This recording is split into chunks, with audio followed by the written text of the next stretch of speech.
문재인 대통령이 건강보험 보장 강화 정책을 직접 발표했습니다.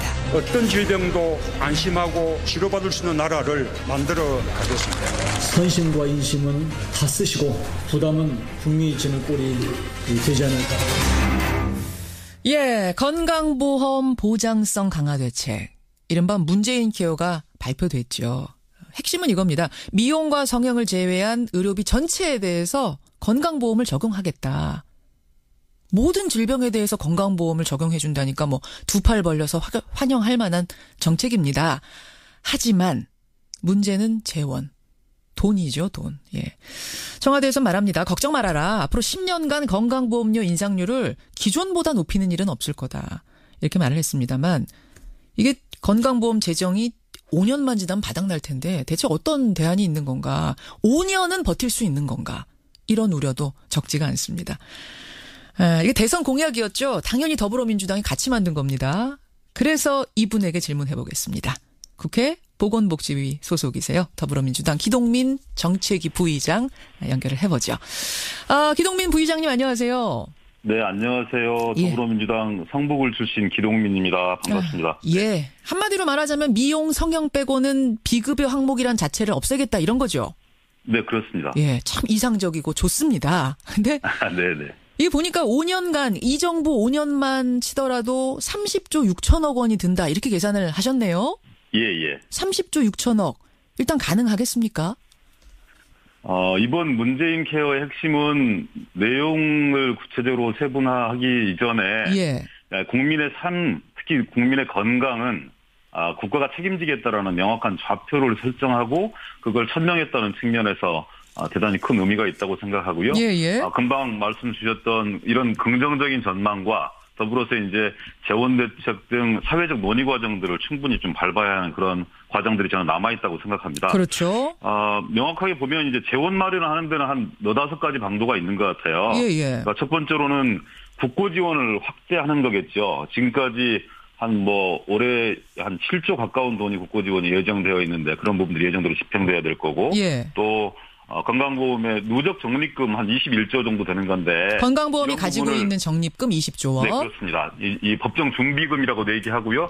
국가적 위기 상황에서 대비해야 되기 때문에 쌓아두어야 된다. 근데 그것을 50% 정도 쌓아둬야 된다. 현실적으로 한 1개월분에 3개월 정도 쌓아둬야 된다는 부분에 대한 논쟁이 있긴 하지만 이런 누적 적립금을 어떻게 21조에 달하는 누적 적립금을 어떻게 활용할 것인가 이게 한 두 번째 정도 될 거고요. 보험 요율이 있어요. 이제 우리 국민들이 부담하는 세금인데요. 그게 지금까지는 아마 한 6.12% 정도 됐을 겁니다. 이 개인과 기업이 합쳐서 국가가 합쳐서. 근데 이제 10년간 한 3.2% 정도의 인상 요율을 가져왔는데 이건 역시 한 이후에 10년 정도도 이런 기동한 인상 요율을 초과하지 않는 범위 내에서 관리하겠다 이렇게 말씀을 주신 거고요. 그다음에 이제 보험료를 부가 기반을 더욱더 확대해서 세수를 좀 찾아내겠다 이런 방법이 있을 거고 재정 누수가 없도록 이제 건보 지출을 효율적으로 대책을 수립하겠다 이런 한 너다섯 가지 정도의 재원 마련 방법들이 있을 거예요. 이제 여기에서 어제 대통령께서 이제 누적 적립금에 대한 부분들 한 10조 정도 활용하겠다 이렇게 말씀을 주신 거고 국고 지원에 대한 확대 가능성 이런 부분을 염두에 두면서 이제 논의 과정들을 진행하고 있다고 생각합니다. 근데 맨날 적자라던 건강보험이 어떻게 20조 흑자 적립금이 났는가 이걸 따져보면 지난 몇 년 동안 경기가 나빴잖아요. 그래서 아파도 병원 안 가고 참는 사람들이 많았어요. 그래서 적자이던 게 흑자로 전환이 된 겁니다. 네, 그런 측면도 있습니다. 근데 이제 건강보험이 모든 질병에 적용된다 이러면은 병원에 더 많이 찾아가게 될 거고 지금 모아놓은 거 쓰는 거는 순식간일 텐데 그 다음엔 어떻게 하나 이런 우려가 나오는데요. 그래서 저는 이 논의가 그냥 하나의 건강보험 체계 개편에 대한 그리고 보장성 강화에 대한 그런 논의로 국한되어서는 안 되고 실제 국민의 삶과 건강들을 어떻게 책임질 것인지 우리나라의 보건복지 수준, 사회복지 수준 이런 부분을 어느 정도 수준에서 달성하고 관리할 수 있을 것인지 그리고 거기에서 파생되는 예를 들어서 도덕적 해이라든지 어떤 지출의 어떤 방만한 지출 이런 부분들을 어떻게 바로잡을 수 있을 것인지 국민과 더불어서 이해 당사자들인 의료계와 어떤 합의 과정들을 거쳐서 적정한 이런 이 지렛대를 만들 수 있을 건지에 대한 저는 뭐 사회적 논쟁이 본격화돼야 된다 이런 생각들을 하는 거고요. 기 의원님 말씀은 기 의원님 보시기에도 사실은 이 돈이 상당히 많이 들어가는 돈이고 좀 걱정스러운 면은 있다라는 생각이 좀 드시긴 하는 것 같아요. 분명히 걱정스러운 측면들이 그렇죠. 있습니다. 그리고 사회적으로 국민들께서 건강보험의 보장성이 확대되는 것은 지극히 타당한 것인데 지향성과 목표는 타당한 것인데 그것을 현실에서 집행하는 과정에서 나에게 과도한 부담이 다시 돌아오는 것은 아닌가. 그렇죠.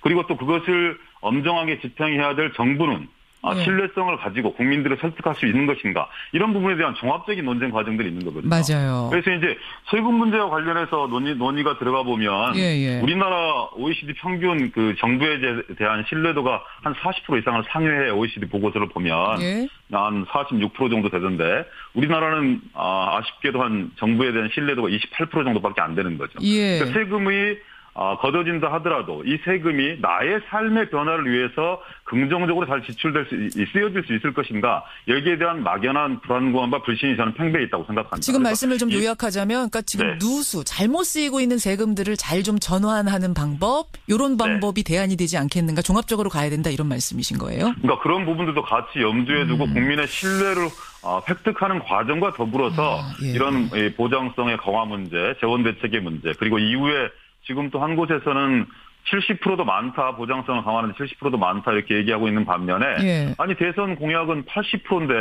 왜 70%밖에 하지 않느냐. 더욱더 보험료율을 높이는 한이 있더라도 그것이 개인에 대한 부담으로 가는 게 아니라 결과적으로는 개인의 의료 소비에 대한 부담들을 경감시켜내는 부분들이기 때문에 이런 부분까지 열어놓고 논쟁해야 되는 거 아니냐는 시민사회 강력한 요구가 있는 것이죠. 보험료율 올려서라도 더 해라라는 요구도 있다. 알겠습니다. 그런 요구도 있는 것이죠. 자, 근데 네네. 5년간 30조 6천억 원도 지금 걱정이라고 하셨는데 사실은 그 계산도 틀렸다는 얘기가 나옵니다. 뭐냐면 실제는 그거보다 더 들 거란 얘기가 나와요. 현재 비급여 항목은 3,600여 개가 됩니다. 근데 병원마다 사실은 비급여니까 다 다르게 책정이 돼 있거든요. 가격이. 네네. 예를 들어서 2인실 병실료 다 달랐습니다. 근데 이거를 급여화하면서 모든 병원에다가 일률적으로 정부가 지금 책정해 놓은 만큼만 받아라 이렇게 한다는 건 사실상 불가능합니다. 문 대통령도 의료계 수가 적정하게 하겠다 지금 말씀을 하셨거든요. 결국은 비급여 항목이 급여화할 때 드는 예산이 지금 계산해 놓은 것보다 더 들 게 분명하다. 상당히 더 들 거다라는 우려가 전문가들 사이에서 나오더라고요. 그러니까 이런 문제인 거죠. 사실상 가야 할 방향성은 명확한 건데 그리고 목표치도 분명한 건데 그것을 현실화시키는 과정 속에서 부작용이 있을 수밖에 없는 거 아니겠느냐. 그리고 오히려 풍선 효과 얘기도 하는 거잖아요. 비급여 항목 3,600개를 통제한다 하더라도 그리고 어찌 보면 지금까지 보험 이 수가 속에서 이 일정하게 손해를 본다고 생각했던 의료계에서 비급여 항목을 통해서 보전되었던 측면이 분명하게 있을 텐데 그런 절차적 과정들을 봤을 때 적정한 진료에 대한 적정한 수가가 뒷받침되지 않고서 또 다시 이런 과정들이 반복된다면 결국은 또 결과적으로 비급여 항목이 늘어나서 결국은 지금 정부의 대책이 빚을 바라는 거 아니냐 이런 현실적인 우려가 있다는 걸 잘 알고 있습니다.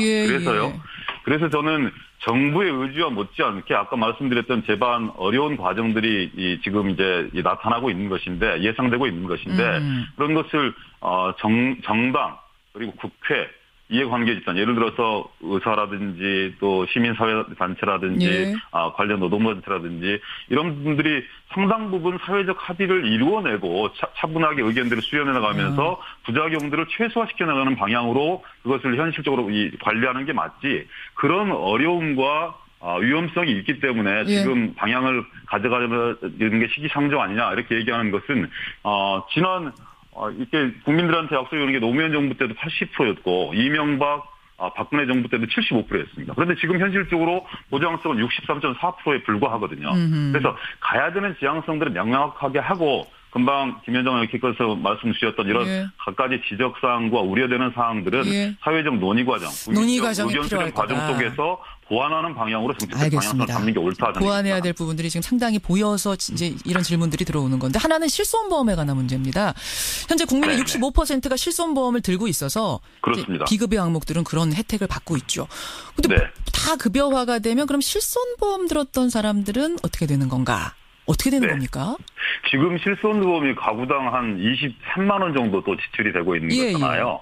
그리고 또 우려가 이렇게 실손보험을 들어놨다 하더라도 또 다른 이 비급여 항목들이 생겨나면서 실손보험이 현실적으로 재기능을 할 수 없는 거 아니냐라는 우려들도 저는 있다고 생각합니다. 게다가 MRI 지금은 이제 이거 찍을까 말까 할 때 나 찍고 싶어요 하면 실손보험 들고 찍을 수 있었는데 이게 네네. 급여가 되면 실손보험 들고 찍어달라고 해도 안 찍어줍니다. 왜냐하면 건강보험공단의 이제 관리하에 들어가기 때문에 네네. 함부로 MRI 찍을 수가 없거든요. 그럼 네네. 실손보험 든 사람들은 완전 손해 아니냐? 이런 얘기가 나오더군요.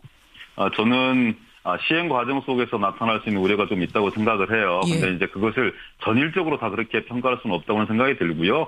아무래도 비용을 분담하는 분들에게 추가 부담을 하는 분들에게 손해가 가는 일은 그런 일들을 없도록 해야 될 거고요. 실손보험에 들었던 분들이 보험 수거 체계로 이렇게 편입이 됨으로써 파생할 수 있는 혜택들도 있을 거라고 보고요. 거기에서 금방 김영경 의원께서 우려하셨던 현실에서 나타날 수 있는 이런 부작용 이런 부분들은 예를 들어 행정기관과 그리고 관리감독기관 그리고 또 어떤 이해 당사자 이런 부분들이 충분한 토론을 통해서 합의점을 찾아낼 수 있는 그런 문제라고 저는 생각하고 있습니다. 결국 민간 실손보험사들 배만 불리는 거 아니냐. 이제 재벌 손해보험사들이 최대 수혜자다 이런 얘기까지 나오던데 이건 어떻게 한쪽에서는 그렇게 우려하고 있다고 생각합니다. 그런데 저는 좀 이렇게 달을 가리키면 달을 좀 바라봐 줬으면 좋겠어요. 취지를. 파생할 수 있는 위험성은 있고 여전히 70%를 도달한다 하더라도 나머지 30%에 대한 비급여 항목들이 있는 거거든요.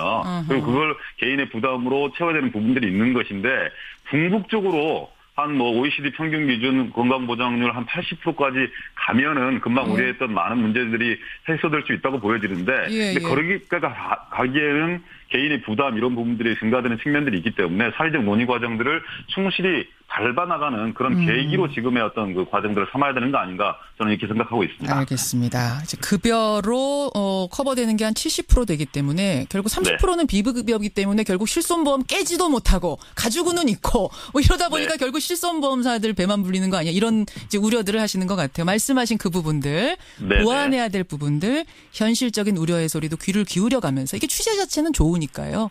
잘 좀 만들어갔으면 좋겠다 이런 생각이 드네요. 말씀드려보면 이런 생각을 마지막으로 좀 말씀드려보고 싶은데요. 우리 사회가 복지가 확대돼야 된다. 그리고 국민의 건강을 책임지는 이런 어떤 이 책임성들이 더욱더 강화돼야 된다. 이런 부분에 대해서는 대체적으로 다들 동의하고 함께하고 있다고 생각합니다. 다만 그것을 진행하는 과정들을 어떻게 할 거냐. 결국은 저부담 중복지로 계속 가져갈 수 있는 거냐. 아니면 중부담 중복지의 어떤 대전환을 이루어내는 사회적 논쟁 과정을 지금이라도 좀 해야 되는 거냐. 여기에 대한 차분한 시민사회 그리고 국회 정당 차원의 논의가 좀 함께 진행되었으면 하는 그런 바람들이 있고요. 그런 과정 속에서 국민적 토론, 국민적 합의 과정 이런 부분이 전제되어야 된다고 생각합니다. 여기까지 말씀 듣죠. 기동민 부위원장님 고맙습니다. 네, 고맙습니다. 국회 보건복지위 소속입니다. 더불어민주당 기동민 정책위 부의장이었습니다.